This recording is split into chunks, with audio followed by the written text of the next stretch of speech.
Recipes are great. NBA draft was fabulous, man. But they got to fix this thing. So yeah, because this was all known when these guys went up there. So here's the thing. So you can do it. You can have like the trade live as it happens. You trade the hat. Yeah, exactly. Right? That'd be awesome. Because we knew Hunter was going to Atlanta. We knew Hayes was going to New Orleans, and we knew Culver was going to Minnesota. But the teams had to pick them. And this has been an ongoing issue. And you know what? There's some great players involved. Yeah. 1993, Chris Webber selected first overall by the Magic. He was later traded to the Warriors. He never forgot.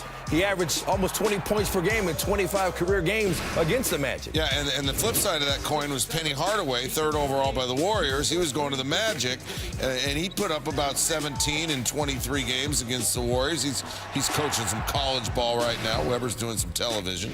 1996, Kobe Bryant drafted 13th overall by the Charlotte Hornets, but the Lakers wanted him, and they got him. Spent his whole career with the Lakers, put up 24 points per game in 31 career games against the Hornets. Yeah, Jerry West still can't go to Charlotte because there's a robbery warrant out there. North Carolina teammates traded for each other. They had the wrong caps. In 98, Antoine Jameson, drafted by the Raptors, began his career with the Warriors. Other end of that trade, Vince Carter, half man, half amazing. Drafted by the Warriors, traded to Toronto, averaged about 15 points per game in 48 career games against the Warriors, still playing at age 60 right now. And I had forgotten this, which is not surprising. Kawhi Leonard was drafted 15th overall by the Pacers, but acquired by the Spurs. Yeah, you know, there were 17 trades agreed to on Thursday, the most on any draft day over the last 5 years. And listen, not all of them have been predetermined, but when these kids are going up there getting that cap, give them the cap that they're going to be wearing on a regular basis. Boston was especially active, man. They did a lot of work. Our draft coverage wouldn't be complete without a visit with Adrian Wojnarowski. Adrian, what did we learn Thursday night that's going to inform what we see eventually in free agency? Well, you saw a Boston team that now has the potential for $25, $26 million in cap space. They'd like to make a run at Orlando's Nikola Vucevic, but there's some motivation on both Vucevic and the Magic side to get a deal done. You saw the Nets trade out of the first round, create a little more salary cap space in their pursuit of Kyrie Irving, Kevin Durant. And you saw over the last couple of days the Milwaukee Bucks clear some salary off their books. They've got a lot of big bills to pay. Chris Middleton, they could be looking at a 5-year max contract for him, and they want to re-sign Brook Lopez. And Malcolm Brogdon, who's a restricted free agent, he could be looking at a $20 million a year offer sheet out in the market, which will be a challenge for the Bucks to match and keep him. One of the more interesting stories of the night was Bol, who was expected to go much earlier than he actually went at number 44. What do you think were the concerns that caused Bol to drop? You know, I think there have been questions about how much he loves to play basketball, how hard he wants to work at it, but he went to a great situation for him with the Denver Nuggets. Their president of basketball operations, Tim Connolly, and Arturas Karnisovas, their coach Mike Malone. Last year with Michael Porter, getting him through essentially a redshirt year. He was the player who dropped last year to the end of the lottery. Bol, like Michael Porter Jr., was a player people thought would be a top 5 pick going into college. There's going to be no pressure on Bol to have to play and perform. He's going to a Denver Nuggets team that may be the favorite in the Western Conference. So I think in the end, listen, Bol wanted to be drafted in the first round, but I think he's got a chance to get off to a good start in his career with the Nuggets. All right, fits the story in the NBA. Adrian Wojnarowski's on it. Thanks, Adrian. It's rivalry in college basketball, and they were big on draft night as well. Biggest story was Duke, but North Carolina also had 2 lottery picks in Kobe White and Cameron Johnson. 5 players from Carolina and Duke winning the lottery, the most all time. And, Canada. Canada just got its first NBA title. It was a big day for Canadians in the draft as well. 6 Canadian-born players drafted, the most in any 2-round draft, including R.J. Barrett at 3rd overall. He's headed to New York and the Knicks. Celtics had a busy draft. They picked Romeo Langford with the 14th pick, trading a first-rounder and center Aaron Baines for a future first. Jackie McMullen sizing up the Celtics. So, how was your week? The Celtics saw Anthony Davis become a Laker, Kyrie Irving and Al Horford say they were bailing, and the beloved Aaron Baines get traded to Phoenix. They tried to swap 2 picks for the 4th pick, only Atlanta did it first. Miami, run by Pat Riley, who once told Danny Ainge to shut the bleep up and manage his own team, grabbed Celtics favorite Tyler Hero exactly 1 pick before Boston. So they drafted 2 players who may be just fine. Remember when the Celtics were contenders, not just fine? That was last year. Definitely not this week. Time to talk to Bobby Marks. And Bobby, as we're watching the draft, we see your name on the bottom line there. It says Bobby Marks with the team's needs. So what team, in your estimation, met its needs the greatest? Well, I'm going to take the easy approach, Neil, and I'm going to say New Orleans. And when I look at what they were able to do tonight, we all knew that they were going to select Zion Williamson at number 1, but to move back in the draft from that Laker pick at number 4 and take Jackson Hayes at number 8, they've got their center of the future right now. And then they get a guard in Nickeil Alexander-Walker, who can kind of come off the bench and possibly play with Drew Holiday here. And I think they accomplished their needs, and they've still about $30 million in cap space this summer to kind of go out there and do some free agent shopping. All right, you like what the Pelicans did, but the Pelicans are not considered a contender yet. What contender do you like the most of what they did? Well, I like what Portland did. I mean, here's a team that, finished in the Western Conference Finals last year, and we haven't talked about them at all. When you can get Nasir Little from University of North Carolina at a pick in the mid-20s here, somebody we projected to go in the lottery here to possibly replace what you're losing with Seth Curry and Rodney Hood, a team that's faced with some financial restrictions. I like what Portland did. Bobby Marks, he's on the mark. You can tweet the show through the 1-800-Flowers.com Twitter feed at Will Kane. Because you know what never goes out of style? Surprising a friend or loved one with a dazzling bouquet or arrangement from 1-800-Flowers.com. Starting at just $29.99 to order today, go to 1-800.com, 1-800-Flowers.com/ESPN. There's some mini controversy here of people accusing me of calling Matt Ryan Mike Ryan. Doubtful.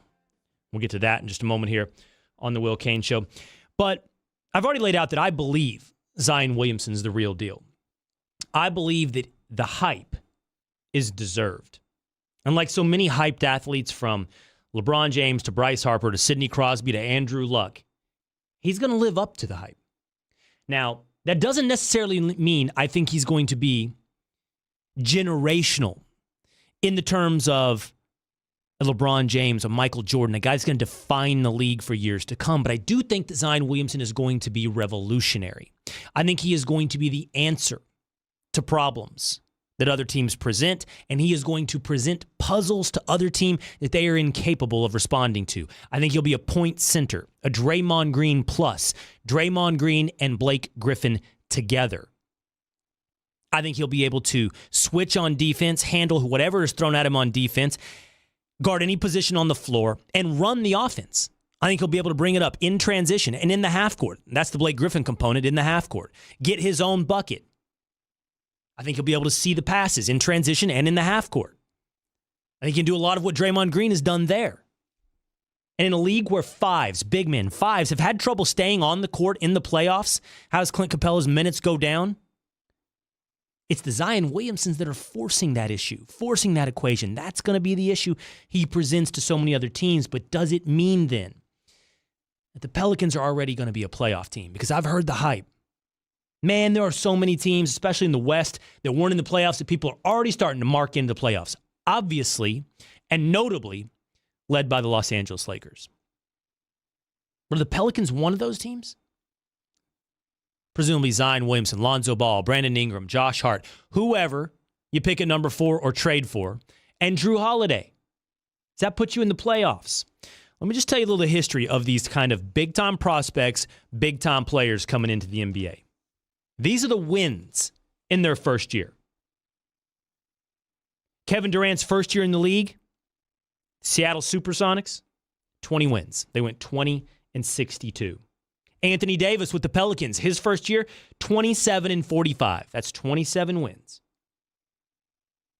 Luka Doncic, Dallas Mavs, Rookie of the Year, we're going to assume, for just last year, 33 wins, 33-49. LeBron James, 35 wins his first year with the Cavs. So here I'm going here. How about Michael Jordan? 38 wins his first year with the Bulls. There's only a few exceptions to this. There are guys like Kobe and Tim Duncan, who both had 56 wins their first year, but Kobe joined Shaq and Duncan joined Robinson. And then there's Shaq himself. 41 wins his first year. But Shaq was all the hype and then some. Shaq was the generational and revolutionary player in the NBA. The point I'm getting at is, what can you expect from Zion? You can expect 30-some-odd wins. On a young team, with those young players, maybe less. The Pelicans are going to have a future, but that future does not begin next year. The hype is real for Zion as an individual, but that hype isn't real for the Pelicans in their first year. And I'll tell you what, I'll lay it out coming up in just a moment here on the Will Cain Show. Who exactly is starting to fill up that playoff bracket? How many teams can realistically make the playoffs? Because we're penciling a lot in. So who are we pushing out? That's coming up in just a moment here on the Will Cain Show. But first, David from Maui. Now, here's the deal, David. Nuno, losing his call screening chops here, his call screening respectability, turned to the room, me, Cerruti, and Bubba, and said, do you think I should put David on? Do you want to talk to David? I said, this sounds like a great call. This sounds like a great question, David. Go get it. Okay, so where I'm from, I would say mahalo much. Sir, my question for you is, what would a franchise have to do? What would they have to give up in order to acquire the first overall pick in this year's draft in the NBA? All right. Thanks for the call. Mahalo. Wow. I appreciate it, brother. You're welcome. Yeah. Aloha. That's now David that's a calling question. from Maui. That's a great call. That's a question. Right? No, wait a minute. That means I've gotten slightly better because I actually just didn't blow him off and was like, are you ridiculous? That is a low bar for you to hurdle. You're telling us you're getting better because you didn't hang up on a good call with a good question. Is that a real good question? Yeah, what would it take to get the number one pick? All right, let's try to answer it. If that's such an easy question, Cerruti, what do you think? Good question? I think it's a great question. I do too.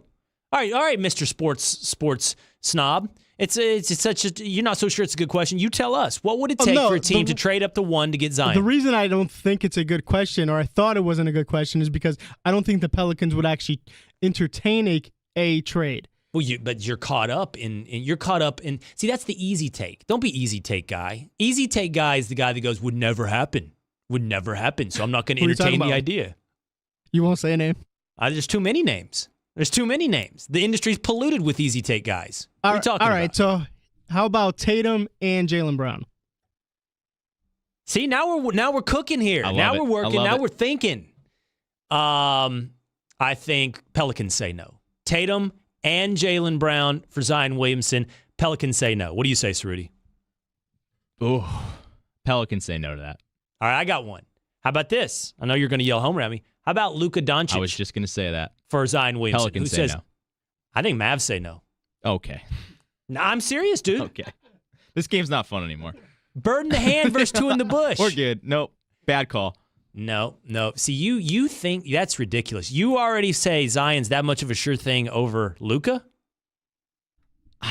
That's crazy talk. And you're accusing me of crazy talk. That's crazy talk. I think we got a little ahead of ourselves on the Luka bandwagon last year. I like him. I take him on my team a ton, but he's rookie of the year. We got ahead of ourselves? I would say Zion's ceiling is much higher right now going into the draft than Luka's is. Yeah, I think both teams say happy with where we are. Now, if you throw Porzingis in there, I don't know. Oh, I'd rather have Luka than Kristaps. I'd rather have Luka than Porzingis.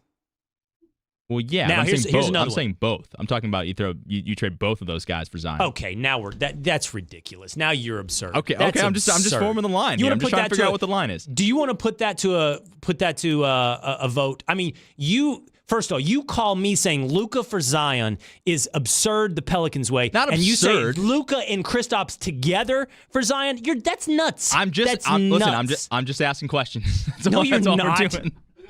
I got one. How about Ben Simmons for Zion Williamson? Who says no?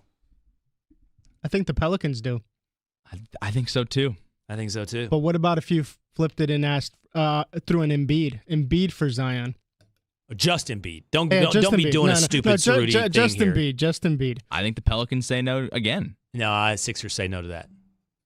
The point of it all, unbelievable call. Great question, David. Look at this guy. Look caller of the year. Look at birthday boy out here trying to throw shade at people. Great call, David. Mahalo. I'm happy for you that you got through that kind of call screening. Excellent work. Excellent question. Good contribution to the Will Cain Show. Did I call Matt, Ryan, Mike? And who exactly makes the playoffs? Who's in, who's out? We got to put the Lakers in. Who else? Coming up on the Will Cain Show on ESPN Radio and the ESPN app. Your radio, your computer, your phone. Or just tell your smart speaker to play ESPN Radio. Now playing ESPN Radio. Take ESPN everywhere. The Will Cain Show is presented by Progressive. It should be that easy. You literally shouldn't even have to watch the draft if you're the Knicks tomorrow night. That's how much of a layup, no pun intended, this should be. And yet you hear reports, you hear whispers, you hear rumors that they're going to start looking at other possibilities because they might not be sold on Barrett. This is a 3-player draft. The Knicks have the 3rd pick. If you have the 3rd pick in a 3-player draft, you are stress-free. You don't need to do anything. You literally sit there, and whichever guy Memphis doesn't take, you take the other guy, and you call it a night. And turn off the TV and shut down the phones, and that's it. And we'll see you for the rest of the offseason. And now let's call Kevin Durant, work out a deal. What else is there for the Knicks to do tomorrow night? Unless they outsmart themselves. Unless they outthink this, unless they create something in their minds where they convince themselves there's a better option than R.J. Barrett at number 3, of which there is not. This is a 3-player draft. You have the 3rd pick. There's literally no decision to make. You just sit there, and whichever guy drops in your lap, you say, thank you very much, turn in the card, shut the television off, drink your Mai Tai, go to bed. What else is there to do? So, to me, this should drop right in the Knicks' lap tomorrow night. And, again, if they find a way to talk themselves out of Barrett, then to me, that is the equivalent of screwing up a 2-car funeral. I mean, you can't be more incompetent if you don't take Barrett tomorrow night. And I do not believe for a second that that's not what they're going to do. I don't even know the purpose of a smokescreen here. You're not making a trade. There's nothing past the 4 pick that makes any sense compared to these top 3 guys. So, again, don't try and invent some scenario where, like, you're going to find the next Steph Curry. The Will Cain Show is presented by Progressive.